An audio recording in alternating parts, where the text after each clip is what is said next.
For generations, humans have taken our magnificent planet for granted,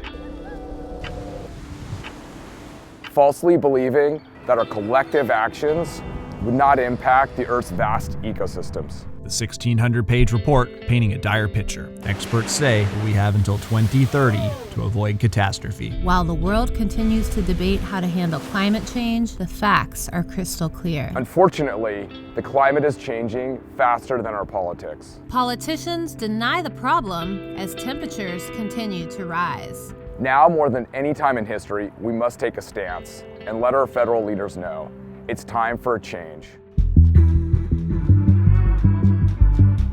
We're in Washington, D.C. right now with the Surfrider Foundation. We've brought over 150 activists from all across the country.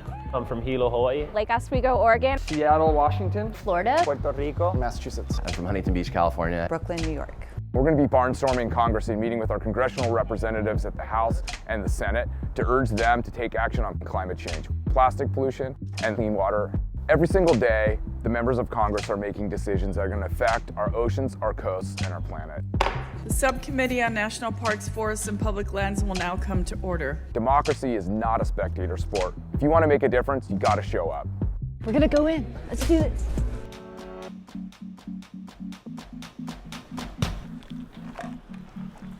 I think we all know that our coast and ocean are at the center of the climate change crisis.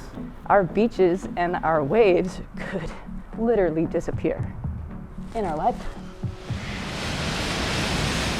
We are looking at king tides in Imperial Beach that provides us a window into what future sea level rise will look like. This is not an isolated incident. We are starting to see sea level rise across the eastern seaboard from the mid-Atlantic down to Florida, the Pacific Northwest. And we know that by 2050, we'll have a couple feet of sea level rise, which is going to impact coastal communities, infrastructure. And then when we get to the end of the century, when they're 6 feet, we will no longer see the communities that we presently live in. The very beach that I grew up in my hometown, no longer exists due to coastal erosion. If we're not going to be changing here in our country with all the resources and the intellect and opportunities, then how is there going to be any hope or promise for the rest of the world? I'm here to learn more about how I can engage in the political system. It's just crazy to see that 5,000 miles away from home is where some decisions are being made about home. Thank you so much for your leadership. When we look at our federal priorities, it was just terrific to see. I think I checked all of them off. You're very impressive. You're like co-sponsoring almost everything. We've had a great number of meetings today. We got one more. Everyone has been really receptive. We're talking from the heart and with passion. It's really inspiring. We've come here to be a voice. It's a pretty good haul for us out from northwestmost corner of the United States to get out here to the Capitol, so I think they appreciate the effort. Washington, we have a ton of coastline. We've already noticed the oceans absorb about 1/3 of all CO2 emissions, acidifying the water. Oysters, Dungeness crab, and many other organisms are unable to get past the larval stage because there wasn't enough nutrients for them to build their shell, which is a huge issue for us because as a state, we're dependent on our fisheries resources. Massachusetts is a very coastal and maritime place. The Massachusetts Bay connects up to the Gulf of Maine, and that's the fastest warming body of water in the world. There used to be lobster fishery all along the Massachusetts coast, and now it's becoming increasingly economically unviable for lobstering to happen. These are issues that affect the Massachusetts economy, they affect Massachusetts people and our way of life.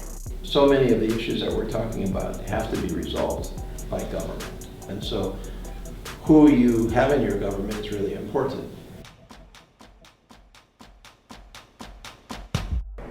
I'm here today to talk about a bill that would allow park superintendents to ban single-use plastic bottled water in national parks. Chair now recognizes Ms. Jenny Romer, Legal Associate for the Surfrider Foundation's Plastic Pollution Initiative.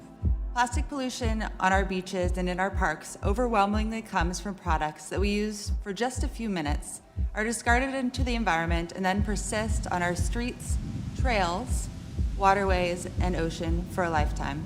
Bottled water generates avoidable greenhouse gas emissions throughout the process. From extraction of oil to manufacturing, to transportation, to disposal. Each of these steps generates emissions. Even when a bottle is recycled, there are emissions from manufacture and transport. These environmental harms are avoidable by drinking clean and safe tap water where available and using reusable bottles. I just feel like Americans and people around this world have gotten lazy about doing what we need to do to keep ourselves healthy. I've been taking my own refillable bottle for probably over 10 years because I should be inconvenienced a little bit when it comes to the planet. It's important to protect the place we love. Climate change is happening. There's a lot of work cut out for us. Coming here on Capitol Hill with Surfrider, it really helped me to kind of lower my anxiety around politics. It allowed me to have a little bit more understanding and appreciation of the difficulty of the job. At Surfrider, we're pivoting to focus on solutions so that we can go to bed at night and not be sad and wake up energized by our base because they want and they look to us for solutions. There's a lot of opportunity for us to work together. We have the right people up here at the federal level who are ready to take action with us and work on policy that is good. But we have to be here. We need to come in numbers and come with intellect and creativity, but most of all, passion. Nature once determined how we survive. Now we determine how nature survives. Join us in demanding that Congress takes action on climate change now.